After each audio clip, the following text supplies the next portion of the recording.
There's a nice, quiet, scenic creek not far from my house. I like to drive my kayak up to it every once in a while on the weekends in the summer.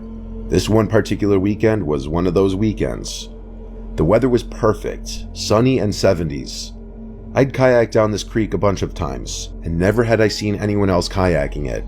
That's part of the reason I like it, because I'm a very reserved person and I like to do things myself, preferably with privacy. So I set out on the kayak not far from where I parked my car, which is some gravelly dirt parking area right off the road. There was one other car that pulled in a few minutes after I did, which was unusual. I'd never seen any other cars except my own here. 20 minutes into my kayaking, someone came out from the woods ahead of me coming up on the left and approached the edge of the water. He stopped and waved at me and smiled. He put his hands on his hips and greeted me. It seemed he had an expectation for me to stop and chat.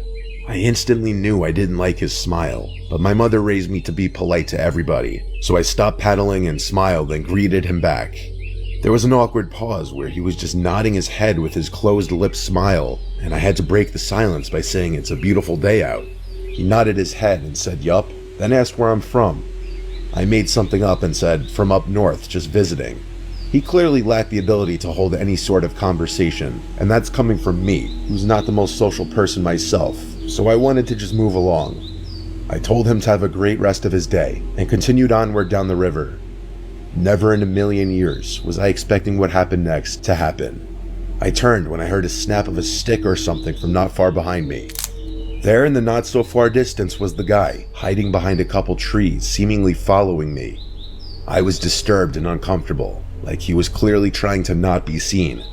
I was scared to call him out in fear of how he might respond, so I pretended not to notice him and continued to kayak down the creek. I would continue to side glance every so often to see if he was still following me, and he was. I had never wanted to see someone else in the water so much in my life. I took out my phone to try to call my dad or my brother for help, but of course I had no cell reception out there. Still, instead of being followed and probably attacked, I decided to stop in my place, turn around, and threaten to call the police if he didn't stop following me. The man just stood in place behind another big tree, though he was clear as day there. I then decided to fake call the cops. I raised my phone in the air at the man, and I said, "I see you there, I'm calling them now." I then proceeded to fake a phone call, pretending like I'm talking to the police. The man started to walk away deeper into the woods. It seemed to have worked. I turned around immediately and started kayaking back up the way I came as fast as I possibly could. I would constantly look over my shoulders until I got back to where I launched the kayak. I made it safely. I checked my whole surroundings before stepping out of the water and carrying my kayak back to my car. The other car in the little parking area was still there, but I made a disturbing discovery that may have saved my life. Up until this point, everything that happened could have maybe been explained away. However, I noticed broken glass near the back of my car, and the back passenger side window wasn't there anymore. It had been shattered. I didn't step 1 foot closer to my car. I stayed hidden in the woods and checked if I had bars now that I was closer to the road. I did, and I called 911 successfully. I reported the whole incident and the broken window, and I stated I was scared I was still being followed. Waiting for the police to arrive felt like the longest, most tense moment of my life. It dragged on far too long, but when they pulled into the dirt area, I finally came out from the woods and waved at them.